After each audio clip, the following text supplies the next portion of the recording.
पूजनीय मातृशक्ति, मुनिगण,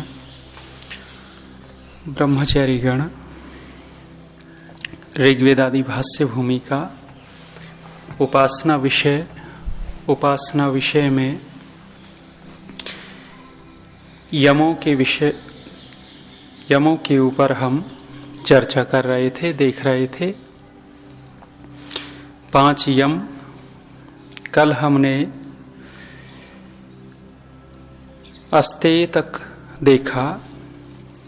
अस्तेय की परिभाषा महर्षि ने की, स्तेयम अशास्त्र पूर्वकम द्रव्याणाम परतः स्वीकरणम।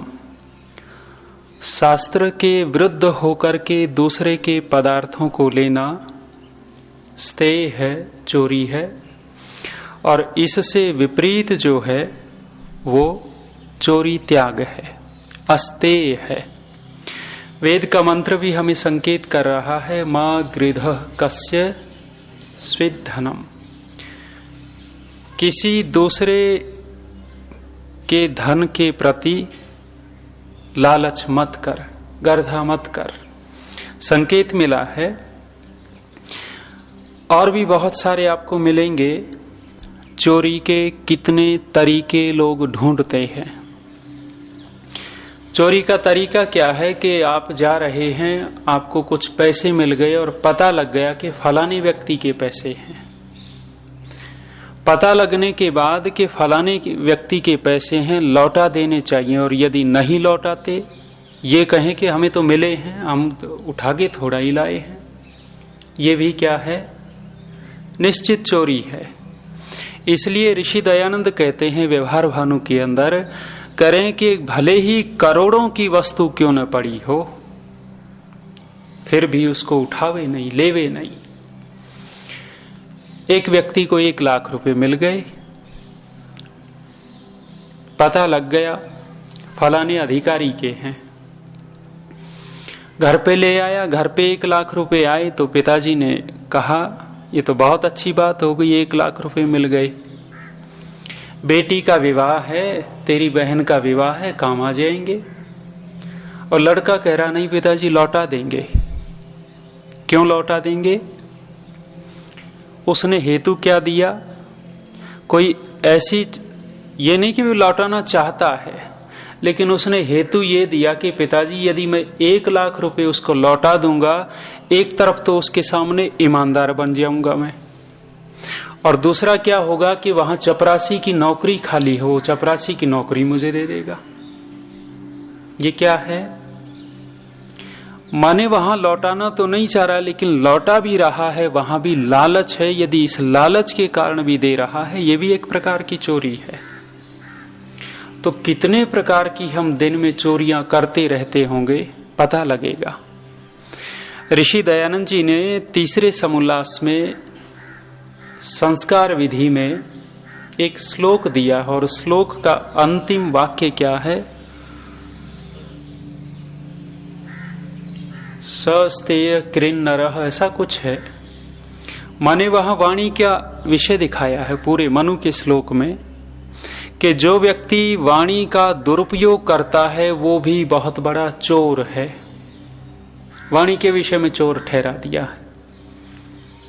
सत्यवीर जी इधर हो जाओ। तो ये अस्तेय योग का पहला अंग, और पहले अंग में भी 3रा दे दिया। 4था ऋषि कह रहे हैं कि एक और है, ब्रह्मचर्य। और ब्रह्मचर्य को खोलते हुए महर्षि व्यास कह रहे हैं, ब्रह्मचर्यम गुप्तेन्द्रियस्य उपस्थस्य संयमः। उपस्थ इंद्रिय का संयम करना ब्रह्मचर्य है, महर्षि व्यास ने कह दिया। और ऋषि दयानंद इससे कुछ आगे बढ़ करके कह रहे हैं, है क्या? आप प्राचीन इतिहास भी पढ़ेंगे। योग मार्ग में ये बहुत बड़ा बाधक हमारे विचारकों ने, विद्वानों ने कहा है। प्राचीन इतिहास भी देखते हैं कि इस विषय के कारण बड़े बड़े लोगों की तपस्याएं टूट गई। विश्वामित्र जैसे ऋषि को कहते हैं कि वही इतने लीन थे तपस्या में, लेकिन इस विषय के कारण तपस्या छोड़ बैठे। पाराशर जैसे ऋषि थे, उनका भी मन बहक गया, ढीले हो गए। तो ये विषय भी बहुत विशेष है। जो योग मार्ग में चलना चाहता है, उपासना की तरफ ईश्वर और मोक्ष को चाहता है, तो ये बहुत बड़ा एक साधन है। फिर नहीं दिख रहे आप तो। ब्रह्मचर्य क्या है? सबसे बड़ा ब्रह्मचर्य में कौन सा सुख है? 5 विषय हैं, रूप, रस, गंध, स्पर्श और शब्द। इस अब्रह्मचर्य में सबसे बड़ा सुख कौन सा है? स्पर्श का सुख। केवल और केवल स्पर्श ही तो है। आगे मुक्ति विषय देखेंगे। मुक्ति विषय में महर्षि दयानंद जी क्या कह रहे हैं कि ये स्पर्श सुख जब व्यक्ति की इच्छा होती है तो समझो कि बहुत गहरा मोह उसके अंदर, अविद्या बहुत बड़ी गहराई से बैठी हुई है। मुक्ति विषय में आएगा, स्वामी दयानंद जी कहेंगे। और जब भी दूसरे ऋषि लोग भी जब चर्चा करते हैं ब्रह्मचर्य की, महर्षि ये पतंजलि ने तो दिया ही दिया है। आप उपनिषद उठा करके देखेंगे, उपनिषद में भी वही बातें मिलेंगी। सत्येन लभ्यस ही ऐसा आत्मा ब्रह्मचर्येण नित्यम, वहां भी ब्रह्मचर्य जोड़ा है। सत्येन लभ्यसी ऐसा आत्मा सम्यक ज्ञानेन ब्रह्मचर्येण नित्यम। वहां सारी चीज होते हुए भी इसको आवश्यक कह दिया महर्षि, वो उपनिषद के ऋषि ने। तो यहां जो कह रहे हैं योग के अंगों में इस ब्रह्मचर्य को जोड़ा है, बहुत बड़ी बात है। ऋषि क्या लिखते हैं? इंद्रियाणाम प्रसंगेन दोष मृच्छति संशयम। माने इंद्रियों के प्रसंग में आएंगे तो निश्चित है दोष तो होगा ही होगा।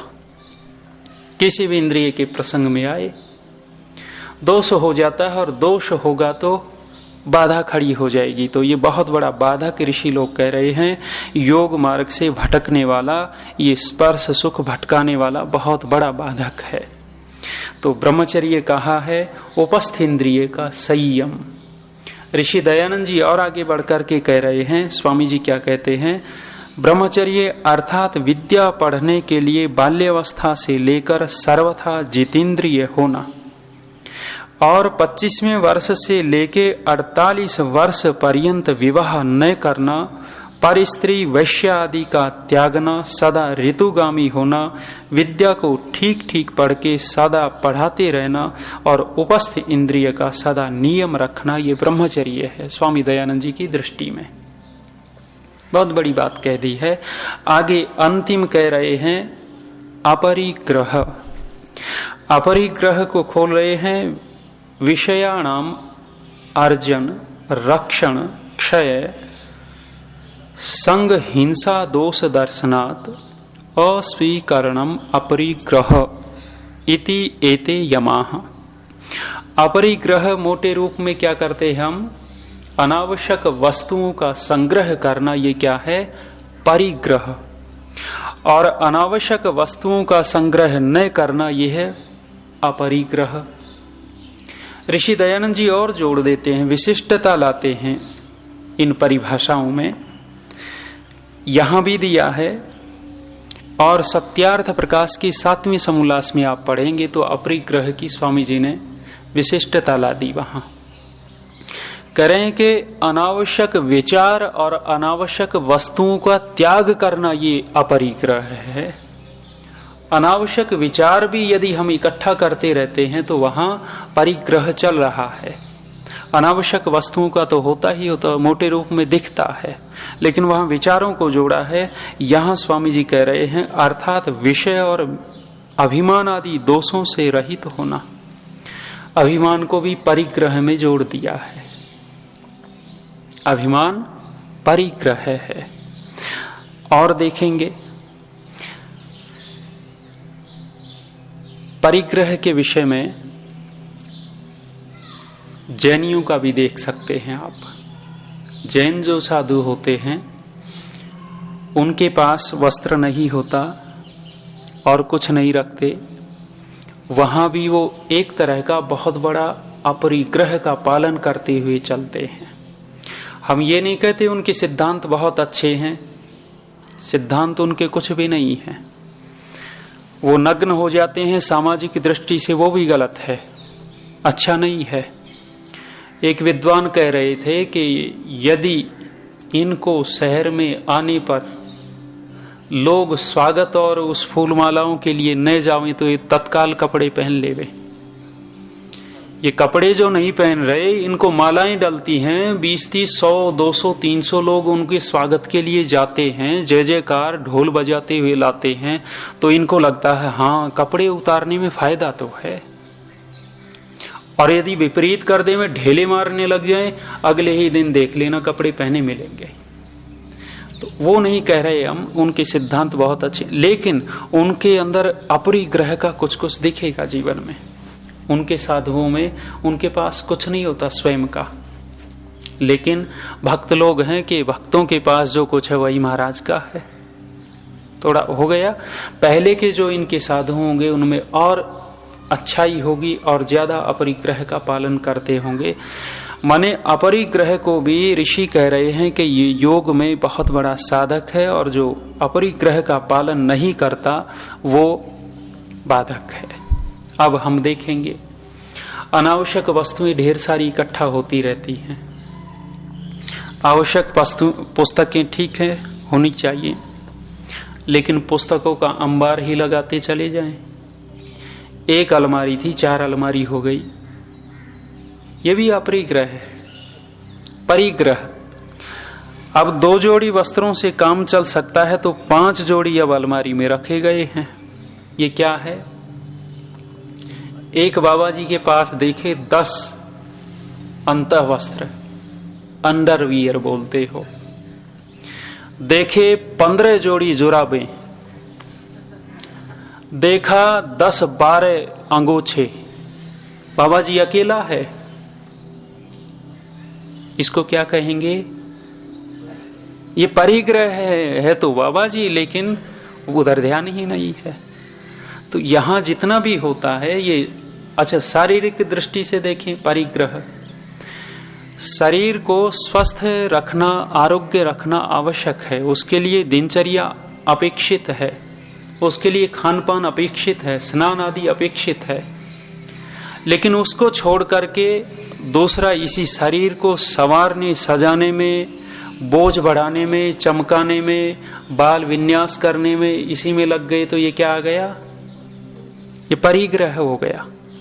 छोटी छोटी बातों में देखेंगे तो बहुत सारा परिग्रह हमारे जीवन में मिलता मिलेगा, और ये हमारे योग में बाधक होता है, साधक नहीं होगा। इसलिए ऋषि कह रहे हैं कि अपरिग्रह का पालन करना चाहिए। संग्रह करें, खूब संग्रह करें, किस लिए? दान देने के लिए। रघुवंश में जब इनकी प्रशंसा करते हैं कालिदास रघुवंशियों की, तो वो भी कह रहे हैं कि ये लोग इकट्ठा बहुत करते हैं, रघुवंशी बहुत इकट्ठा करते हैं, लेकिन किस लिए? दान करने के लिए। वाक्य दिया है, आदानम ही विसर्गाय सताम वारिम उच्चामिव। ये दूसरा है। एक और इन्होंने वाक्य दिया है, माने ये जो त्यागाय संभृता अर्थानाम, ये रघुवंश का वाक्य है। रघुवंशी खूब इकट्ठा करते हैं, और वहां दिलीप की प्रशंसा में एक वाक्य कई बार बोला है, ज्ञाने मौनम क्षमा शक्तौ त्यागे श्लाघा विपर्यय। खूब त्याग करते हैं। त्याग कौन कर सकता है? जिसके पास होगा वही तो त्याग करेगा, और है ही नहीं तो त्याग कहां से करेगा? तो यदि वो दान के लिए इकट्ठा करता है, परोपकार के लिए इकट्ठा करता है, दूसरे प्राणियों के हित के लिए इकट्ठा करता है, तो उसको परिग्रह नहीं कहेंगे। न तो खुद स्वयं प्रयोग कर पा रहा और न लोकोपकार के लिए कर रहा, और फिर भी इकट्ठा करता जा रहा है, ये है परिग्रह। और इससे विपरीत हो जाएगा अपरिग्रह। अपरिग्रह है क्या? योगी जो है निस्वार्थता की चरम सीमा पर होता है। जो साधक होता है वो कितना अपरिग्रह का पालन करता है, वो निस्वार्थ जितना जो व्यक्ति होगा वो उतना ही अपरिग्रह का पालन करता हुआ मिलेगा। और जो व्यक्ति जितना ज्यादा स्वार्थी होगा वो उतना ही ज्यादा परिग्रही मिलेगा। जो मैं कह रहा था 2 दिन पहले, वो भोले शंकर का चित्र आ गया है, क्या जरूरत है? बगल में ऋषि दयानंद का चित्र है, भोले शंकर का चित्र है, स्वयं का चित्र है, योगी बने हुए हैं, इनसे बड़ा योगी है ही नहीं। चित्र देखोगे ऐसी आभा में उतरवा रखा है, ऐसा पोज लिया है कि बहुत हिमालय की गोद में से निकल करके आए होंगे। लेकिन आप देखेंगे परिग्रह की पराकाष्ठा मिलेगी। माने यहां कह रहे हैं कि जो साधक होता है वो निस्वार्थता की पराकाष्ठा चरम सीमा तक चला जाता है, वास्तव में यदि साधक होगा तो। और ऐसे ही होंगे वो, आप देखेंगे केवल प्रयोजन सिद्धि के लिए मुझे गुरु बना लेवें, बैंक में खाते में पैसे भरते चले जाएं, इतना मात्र प्रयोजन होता है उनका।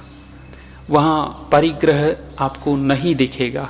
इसलिए ऋषि कहते हैं कि परिग्रह का, अपरिग्रह का पालन ये बहुत आवश्यक है। योग मार्ग में ये साधक है, और यदि परिग्रह करते हैं तो बाधक हो जाएगा। अनावश्यक खर्चा करना भी ये परिग्रह में आएगा आपका।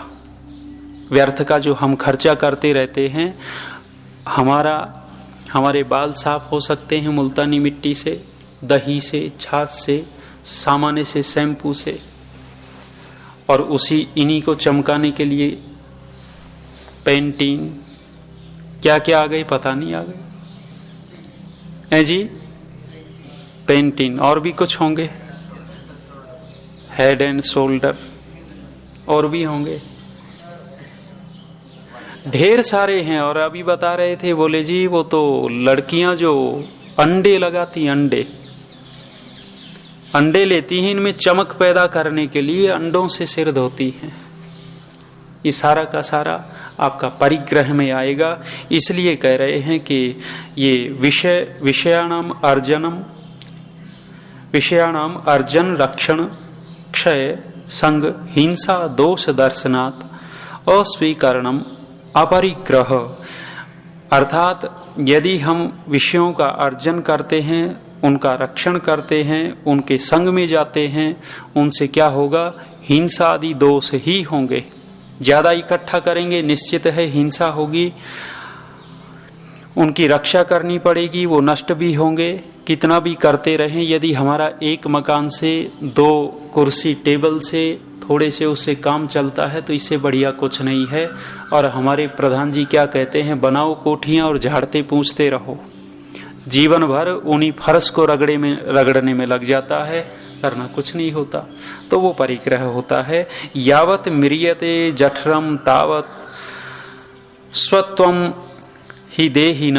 वो कह रहे हैं कि जितने भोजन की जरूरत हो उतना भोजन मिल जाए, और क्या चाहिए। यदि अधिक इकट्ठा करता है तो राजा का दंड नियम होना चाहिए। जो ज्यादा संग्रह करेगा राजा के दंड दिया जाए, कानून बना जाए। जो ज्यादा रखता है वो उनको बांट देना चाहिए। ऐसा ऋषियों की मान्यता है। मनुस्मृति जब आप पढ़ेंगे, जो आजकल भी लॉकरों को खोल खोल करके देखते हैं, जो ज्यादा संग्रह करते हैं, तो ये परिग्रह। एसाम विवरणम प्राकृत भाषायाम वक्ष्यते। कह रहे हैं इसका लंबा चौड़ा विवरण देखना हो तो स्वामी जी कह रहे हैं प्राकृत भाषा में देख लेवें, जो हिंदी में लिखा हुआ है वो फिर देखेंगे। आज इतना ही। शांति।